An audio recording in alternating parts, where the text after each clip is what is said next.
사과 한 알은 의사를 멀리한다는 속담처럼 사과의 영양학적 가치는 이미 널리 알려진 사실인데요. 이처럼 많은 사람들이 좋아하는 사과는 귀농인들 또한 많이 선택하는 작물 중 하나라고 합니다. 과연 그 이유는 무엇인지 지금부터 함께 알아볼까요? 맑은 물, 깨끗한 공기, 대한민국의 알프스로 불리는 충북 춘주. 이곳에서 황금보다 귀한 사과를 만드는 농업인들을 만났습니다. 화사한 꽃대궐 속에서의 맛있는 사과 한 입. 상상만 해도 제가 마치 동화 속 백설공주가 된 것 같은데요. 대표님들이 너무나 부러워요. 어떻게 이곳에 귀농을 하시게 된 건가요? 네, 저는요, 우리 조상 때부터 가지고 있던 땅이 있었어요.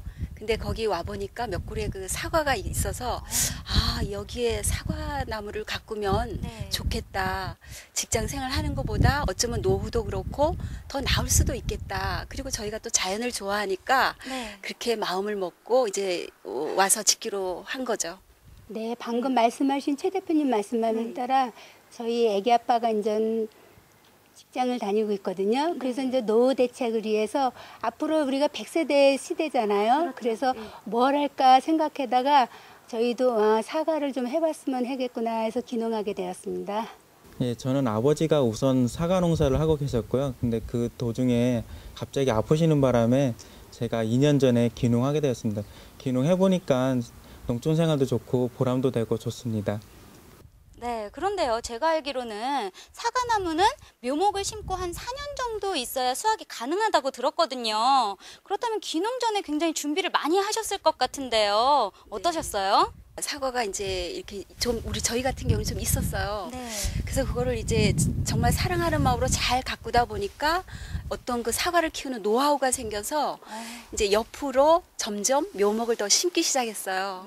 그러면서 이제 한 해 한 해 이렇게 또 세월도 빠르더라고요. 그러다 보니까 어느덧 이렇게 정말 수확을 좀 많이 할 수 있는 그런 계기가 된 거죠. 네, 저희 같은 경우는 애기 아빠가 이제 직장을 다니고 있는데 퇴임이 한 3년 남았어요.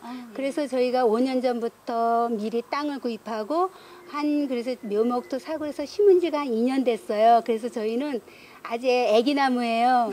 농사를 짓는데 솔직히 되게 힘들어요. 너무 힘든 거예요. 그런데도 즐거운 마음으로 하고 있어요. 갔다 오면 막 저녁에 하면 팔도 쑤시고 아프고 그래도 이게 내 거구나 생각하니까 너무너무 좋더라고요. 네, 저는 두 분과 달리 아버님이 벌써 사과나무를 7년 이상 키우셔갖고요. 저는 준비가 필요 없었고 이제 한참 수확 시기입니다. 7년에서 8년 사이. 그래서 작년에는 그 수확도 많이 하고 수익도 많이 나서 참 좋았습니다, 그때.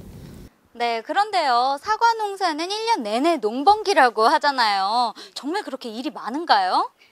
그때 그 바쁜 시기가 있어요. 그때 맞춰서 잘 해주면 되는데 3, 4, 5월 달에는 이제 꽂는 속기와 그 열매 3, 4, 5월 달에 잘 솎아주고요. 그때는 좀 한참 바쁜 시기라 일손을 좀 이렇게 일꾼을 좀 구해서 또 해줄 필요도 있어요. 그러고 나면 이제 6, 7, 8월 동안에는 이제 열매가 계속 이제 크게 이렇게 자라고 있기 때문에 열흘마다 병충해 방제만 좀 잘해주면 되고요. 마지막으로 이제 9월, 10월, 11월은 수확 전이기 때문에 좀 일손이 좀 많이 필요하고 바빠요. 하지만 저희가 이제 가수원을 6,000평을 하는데 우리 부부가 하기에 충분합니다. 그렇게 뭐 1년 동안에 내내 가는 건 아니에요. 예, 이렇게 분기별로 우리가 그때그때 일만 잘해준다면 충분히 둘이서도 정말 할 수 있는 그런 양입니다. 아니, 지금 최 대표님 말씀을 듣고 보니까 지금 앞이 캄캄한 거예요. 왜냐면 저희는 지금 현재 둘이서 1,500평을 하고 있거든요. 1,500평? 네. 근데도 그게 되게 벅찬데 지금 6,000평이라는 말을 들으니까 역시 선배님은 선배님이시구나. 놀라워요. 네, 저는 그 부모님 두 분과 저하고 이렇게 2,500평 정도 하는데 저희는 심은 게 거의 단계별로 심었습니다. 저희는 그 봄부터 여름까지 가는 시나몬 레드가 있고 그리고 추석 때 하는 홍로 그리고 11월에 후지 이렇게 3단계로 심으니까 일이 너무 한꺼번에 밀리지도 않고 그 부모님하고 이렇게 셋이 하니까 어느 정도 적당한 것 같습니다. 네, 그런데요. 말씀을 들어보니까 정말 계절마다 달마다 작업들이 다 다른 것 같아요. 조금씩은. 어떤 작업이 가장 중요하다고 할 수 있을까요? 그 가장 중요한 것은 병충해 방제. 예, 그것이 좀 중요하고요. 맞아요. 한 열흘에 한 번씩 네. 꼭 소독을 해주는 것이 무엇보다도 중요합니다. 특히 또 비 올 때 예를 들어서 이제 비 오는 날을 잡게 돼서 소독을 하게 되면은 네. 그게 또 소용이 없게 돼요. 그래서 날씨도 잘 보면서 또 하자마자 또 비가 오는 경우가 있거든요. 네. 그럴 때는 다시 또 해주는 것이 좋습니다. 아, 그렇군요. 예. 네. 최 대표님이 말씀하신 것처럼 참 소독이 중요성을 제가 느꼈어요. 왜냐하면 작년에 저희가 처음으로 이제 소독이라는 걸 해봤거든요. 그랬더니 이렇게 나무에 이렇게 꽃 이파리가 이렇게 말려 들어가는 현상이 있더라고요. 그걸 제때 안 했더니 나무가 좀 많이 죽었어요. 또 꽃잎에도 그가 역할이 굉장히 중요하더라고요. 그래서 꽃잎 솎아주는 거면 이런 거를 제가 그거를 뭐 할 줄을 모르니까 너무 아까워가지고 대충대충 했어요. 그랬더니 이웃에 계시는 분들이 이렇게 하면 안 된다. 그걸 알뜰하게 솎아야 된다. 그래가지고 올해는 아주 정성 들여서 다 솎았어요.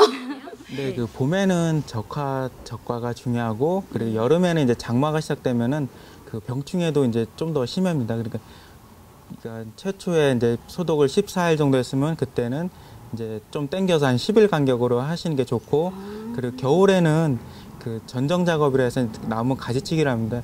그때가 이제 내년에 이제 수확기와 이제 연관이 되니까 그때 잘못하면은 사과 한 박스가 그냥 뚝 떨어질 수도 있고 그 전정 작업을 잘하면은 다음에 좀 더 굵은 사과를 수확할 수 있어서 그 전정이 참 중요한 것 같습니다.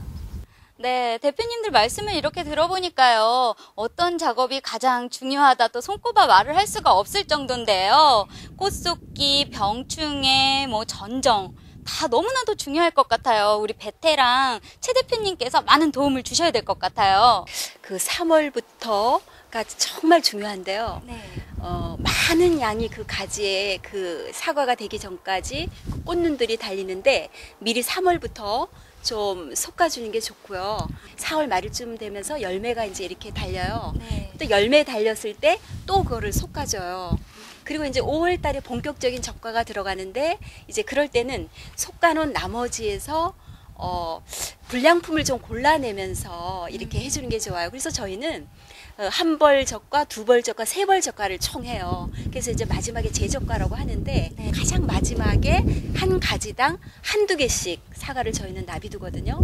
또 그 사과 열매가 또 이렇게 달리기까지 저희가 항상 늘 그 사과 나무에게 정성스러운 마음이 또 중요한 것 같아요. 네. 사람도 사랑을 이렇게 해주면 좋아하듯이 그래서 늘 꾸준하게 이렇게 올라가서 그 솎아주고 만져주고 이렇게 언제든지 잘 자랄 수 있는 그 열매를 보는 거 그것이 참 중요한 것 같아요. 네, 지금 최 대표님 말씀하신 것처럼 제가 지금까지 듣고자 하는 말을 다 들은 것 같아요. 제가 아직까지는 미숙한 점이 너무 많은데 진짜 이 귀담아서 들을 내용인 것 같아요. 너무 감사합니다.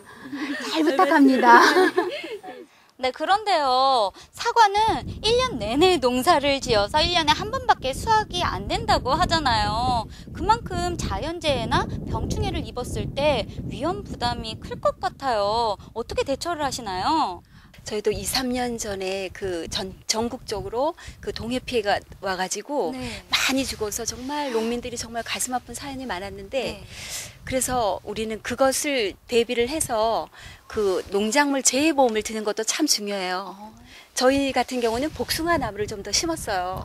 그래서 지금은 거의 사과보다도 조금 더 몇 배 정도 더 소득이 창출되는데 저희는 자두나 복숭아 옆에 이런 것을 좀 미리 냉해 피해나 그런 자연 피해를 대비해서 그 심어 놓는 것도 참 중요한 것 같습니다.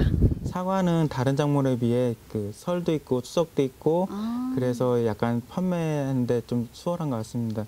그리고 저온 저장고를 가정에 설치하면은 그 저온 저장한 것은 4월에서 6월까지 판매가 가능하니까 그 농한기 때 어느 정도 소득에 도움이 되는 것 같습니다. 그렇게 하면은.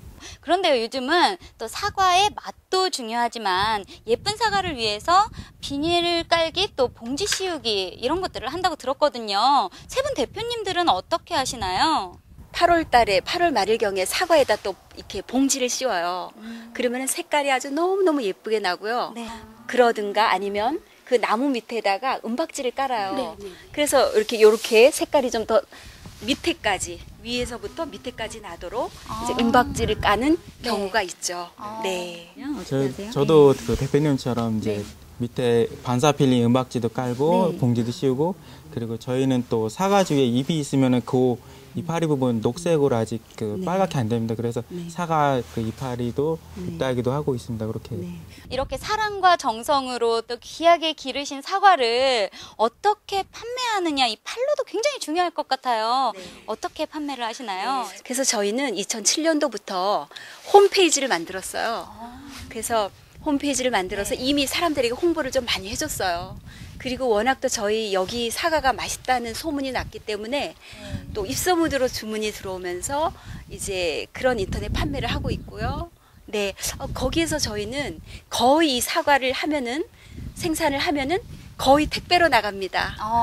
그러면은 훨씬 좀 우리 그 수확에 그 좀 소득이 좀 더 많이 들어오죠. 네. 그러시구나. 네. 네, 저희는 그 작년에 그 농협 집판장에 이제 그 경매를 했는데 그 제가 경매하고 이렇게 소비자 직거래를 해보니까 경매하는 것보다 소비자한테 팔 때 한 박스당 2~3천 원 정도로도 더 수익이 나고 그래서 저희는 앞으로 그 인터넷 요 대표님처럼 인터넷 홈페이지나 아니면 제가 개인 블로그를 통해서 소비자와 한번 직거래를 하는 게 앞으로 저의 목표입니다. 네. 그렇다면 마지막으로 또 먼저 기농을 하신 선배님들로서 기농을 하실 예비 기농인 분들에게 한 말씀 부탁드려도 될까요? 이제 저희가 이제 농사를 짓다 보니까 정말 이것은 인내심을 가지고 서두르지 않고 정말 먼저 소득을 생각하는 것이 아니라 자연을 사랑하는 마음으로 왔기 때문에 초심 그 처음 마음처럼 그 사과나무 한 그루 한 그루를 우리 자식처럼 이 열매를 전 볼 때 정말 너무너무 정말 감탄하고 감동했었거든요. 정말 그렇게 자식을 사랑하는 마음으로 인내심을 가지고 꾸준히 이렇게 가꾸다 보면 정말 어느새 저희가 그 많은 그 소득이 들어오는 것을 봤어요. 저도 많이 생각하고 한다고 왔는데 처음 하시는 분 좀 더 저보다 생각을 좀 많이 하셔야 될 것 같아요. 이게 그냥 사회생활하는 거하고 틀려요. 저도 직장도 다녀봤고 다 했지만 이 농사라는 거는 내 힘으로 하지만 그때가 이게 참 다르더라고요. 그러니까 아마 하시게 되면은 진짜 신중하고 또 신중하게 생각하셔가지고 주위의 분들한테 많은 도움을 받았으면 좋겠어요. 네. 그 우선 사과나무 심기 전에 그 영농 기농센터나 이런 데 등록을 하셔갖고 우선 먼저 교육을 받으신 다음에 사과나무는 그 방향도 중요하거든요. 바람의 방향, 햇빛 방향 이런 것도 그리고 배수. 그러니까 우선 먼저 교육을 받으시고 그리고 마을 주민들한테 이 밭의 특성을 좀 배우신 다음에 그 다음에 이제 천천히 준비하신 다음에 귀농하시는 게 좋을 것 같습니다. 그렇게 하는 게. 네. 오늘 세 분 대표님들의 좋은 말씀 너무나도 감사드리고요. 또 좋은 정보도 얻어가는 것 같은데요. 제 머릿속에도 사과 농사에 대한 이 계절별로 단계가 그려지는 것 같아요. 그렇다면 여기서 또 우리가 빼놓은 게 없는지 전문가 의견 한번 들어보고 가겠습니다. 예, 사과 농사는 생산에서 출하의 과정까지가 함께 어우러진 종합적인 예술이다라고 표현드릴 수 있습니다. 먼저 그 귀농을 희망하시는 분들이 처음으로 고려하셔야 될 점은 사과원을 조성하는 거겠죠. 사과원을 조성할 때는 가장 먼저 생각하셔야 될 부분들이 그 지점 선정인데요. 그 지점 선정에 관련해서 햇볕이 가장 잘 들고 또 배수가 가장 잘 되는 곳을 선정하는 것이 필수 조건입니다. 또한 그 품종 선택인데요. 품종 선택에 있어서는 향후 노동력 투입이 어떻게 투입될 수 있을까 하는 부분에 대해서 고민을 하셔서 그 전문가와의 충분한 협의를 통해서 선택을 하시는 것이 가장 바람직합니다. 예, 1년여 동안 땀과 정성으로 만들어낸 사과를 출하를 하게 되는데요. 출하를 할 때는 계통 출하가 가장 일반적입니다.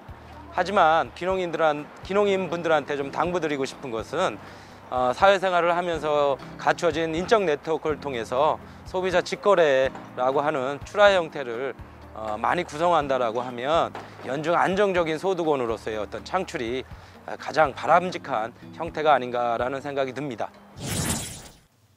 좋은 영양분과 달콤한 맛에 자연과 사람의 정성까지 담긴 사과. 오랫동안 그리고 널리 사랑받아온 이유를 알 수 있을 것 같은데요. 귀농인 여러분, 더 이상 주저하지 마시고요. 국민과일 사과에 자신 있게 도전해보세요.